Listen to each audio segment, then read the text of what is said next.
여러분께서는 시계에 건전지가 다 닳았구나 어떻게 아십니까? 너무 쉬운 질문이죠. 시계에 시침과 분침이 멈췄을 때 건전지가 닳았구나 하고 우리는 건전지를 갈아줍니다. 그러면 다시 시계는 움직이게 되어 있죠. 오늘 우리가 살펴보는 믿음과 행함의 관계도 이와 같습니다. 오늘 본문이 그 믿음과 행함의 관계를 설명해 주고 있습니다. 보시면 오늘 본문은 그 믿음을 행함으로 보이지 못하는 자들에 대해서 거의 조롱조로 말하고 있습니다. 18절 말씀 보시면 이런 식으로 말하죠. 어떤 사람은 말하기를 너는 믿음이 있고 나는 행함이 있으니 행함이 없는 내 믿음을 내게 보이라. 이 말이 안 맞죠? 행함이 없는 내 믿음을 내게 보이라. 행함이 없는데 보일 수가 없는 거잖아요. 반면에 나는 행함으로 내 믿음을 내게 보이리라 하리라. 행함으로 증명할 수 있는 믿음이라고 이렇게 자부하고 있는 거죠. 그래서 19절에는 이런 식으로까지 말합니다. 내가 하나님은 한 분이신 줄을 믿느냐?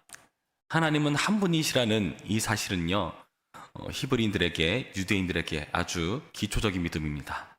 그 하나님은 한 분이시다. 그 신명기의 말씀을 그대로 인용하면서 그들이 뼛속 깊이 새겨져야 될 그 진리를 믿고 있는지를 묻고 있죠. 그러면서 뭐랍니까? 잘하는도다. 정말 잘했다는 뜻일까요? 조롱이죠. 왜냐하면 그 다음 부분에 이렇게 나오기 때문입니다. 귀신들도 믿고 떠느니라. 하나님 한 분이신 줄 아는 믿음, 그 귀신들도 같은 믿음이야. 귀신과 거의 동급 취급하면서 그들의 믿음에 대해서 조롱하고 있죠. 그 믿음은 행함이 없기 때문이라고 밝혀주고 있는 겁니다. 그러면서 왜 이렇게까지 조롱조로 심각하게 말을 하고 있는가?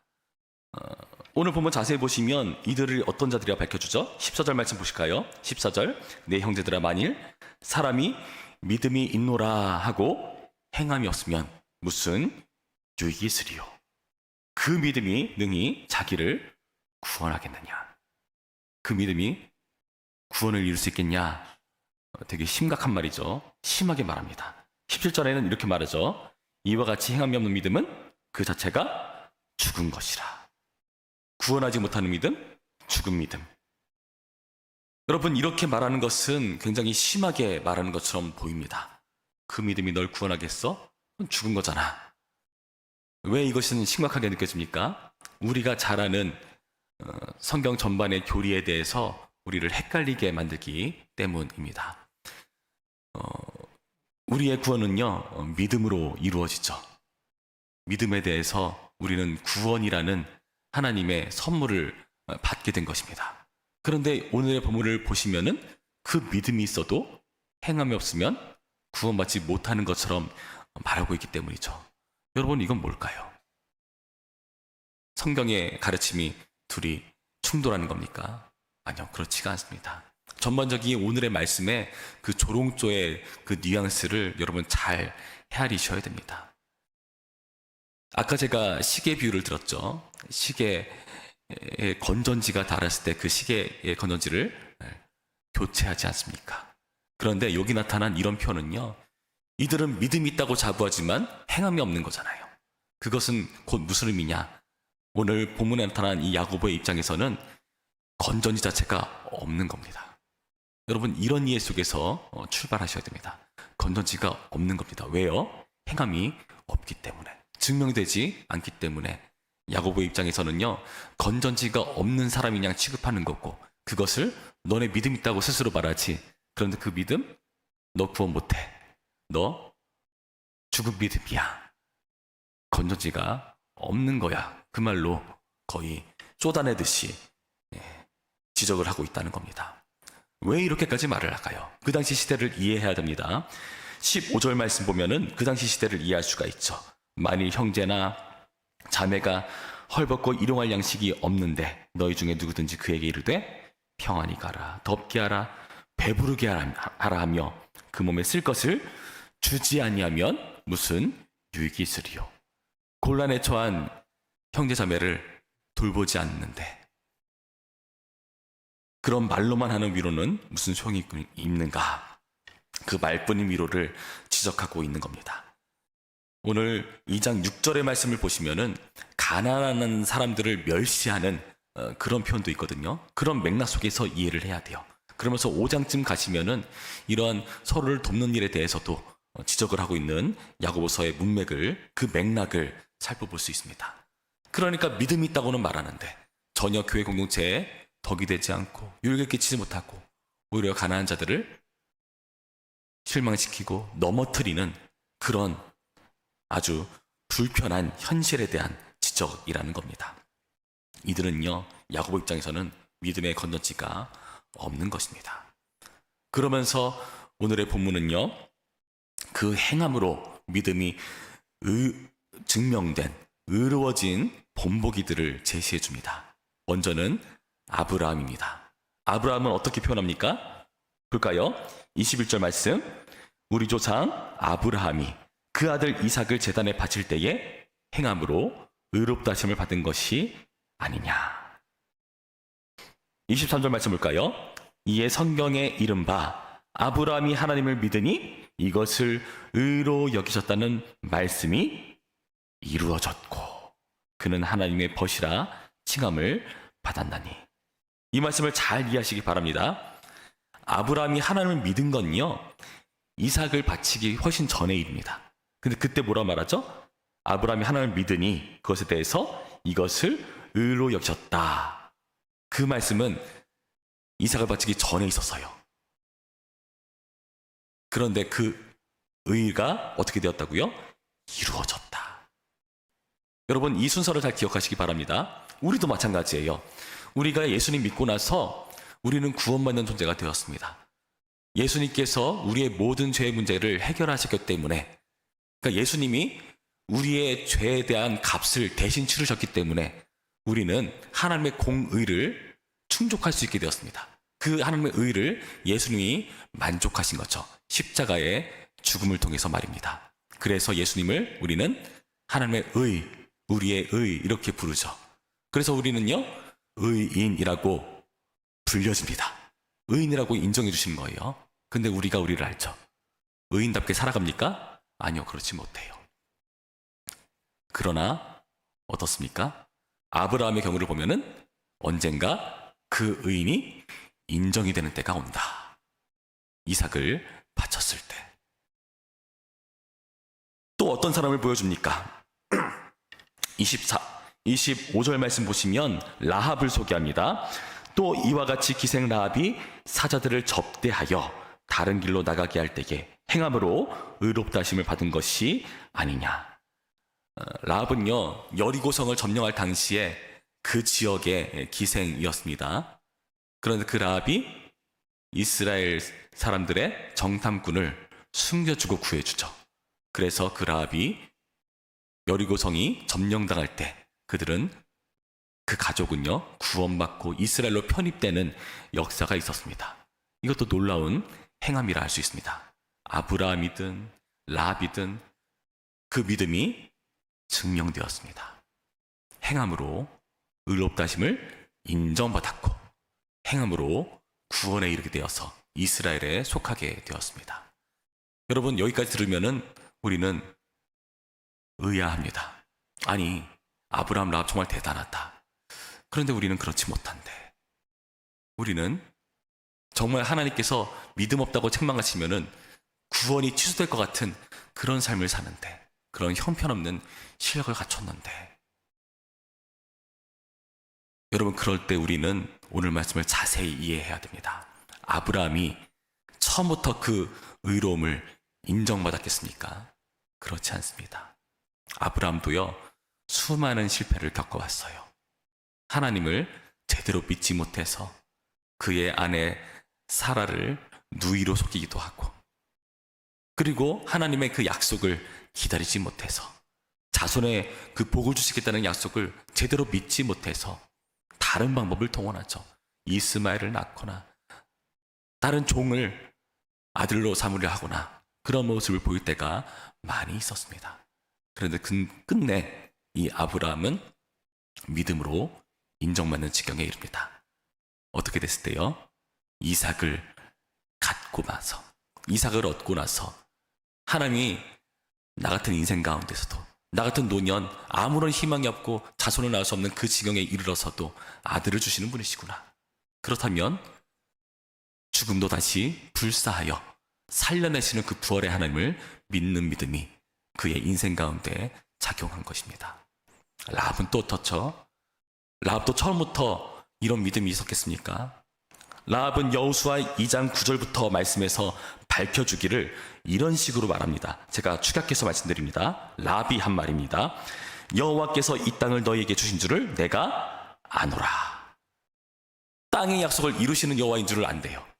이 약속은, 땅의 약속은요, 이스라엘 백성들에게 속한 거잖아요. 근데 라합은 알고 있대요. 너희가 애굽에서 나올 때에 여호와께서 너희 앞에서 홍해물을 마르게 하신 일과 너희가 요단 저쪽에 있는 아모리 사람의 두 왕 시온과 옥에게 행한 일, 곧 그들을 전멸하신 일을 우리가 들었습니다. 뭘 들었다고요? 여호와 하나님께서 이들 가운데 행하신 여호와로서의 사역, 그 역사를 안다. 하나님이 복된 너희 선민들 이스라엘을 어떻게 이 자리까지 인도하셨는지를 나는 듣고 안다라고 밝혀줍니다. 그래서 이런 찬양이 터져나옵니다. 너희의 하나님 여호와는 위로는 하늘에서도 아래로는 땅에서도 하나님이시니라. 라합의 고백입니다. 여러분, 아브라함과 라합 다 어떤 사람들입니까? 하나님을 아는 사람들이에요. 하나님을 경험한 사람들이에요. 한쪽은 그의 치열한 삶을 통해서 경험적으로 하나님을 알았고요. 또 한쪽은요, 듣고 믿고 알게 되었습니다. 하나님께서 그의 백성들과 맺으신 약속을 반드시 이루시는 분이시라는 사실을 그들은 하나님을 보고 듣고 알았습니다. 여러분, 그렇다면 우리에게는 더 큰 소망이 있습니다. 왜일까요? 하나님께서 우리에게는요, 더 분명하게 보여주셨거든요. 믿음을 제대로 행함으로 보여주지 못하는 우리에게 하나님께서는 우리에 대한 하나님의 약속을 반드시 신실하게 이루신다는 것을 보여주셨거든요. 뭘로 보여주셨습니까? 하나님의 행함은 무엇입니까? 예수님께서 우리 가운데 오셨습니다. 우리를 향한 그 약속을 온전히 이루시는 분으로 찾아오셨습니다. 그래서 우리는 그 하나님께 대한 믿음을 행함으로 드러낼 수 있는 자들이 된 것입니다. 여러분, 그래서요, 나름 애써보지만 하찮아 보이는 우리의 행함, 이러다가 후원 못 받는 거 아니야? 이건 정말 죽은 믿음이 아닐까? 내가 이러다가 하나님의 복을 받을 수나 있을까? 오히려 내쳐지는 것은 아닌가? 이런 염려가 되십니까? 오히려 그런 염려가 드는 것이 정상이고 제대로 가는 겁니다. 왜일까요? 우리 안에 성령께서 작용하시는 반응이기 때문에 그렇습니다. 하나님께서 이렇게 무시무시한 말씀을 주시는데, 아유, 내가 더 잘해봐야지, 더 열심을 내야지. 여러분, 건전지가 없으면 움직일 수가 없어요. 그러나 건전지가 있으면 움직이려고 애쓰는 법입니다. 그 힘이 작용하는 법입니다. 우리 안에는 어떤 건전지가 있죠? 성령께서 우리 안에 믿음을 심어주었습니다. 우리 안에 성령께서 계셔서요, 우리는요, 하나님의 거룩한 백성이 되었습니다.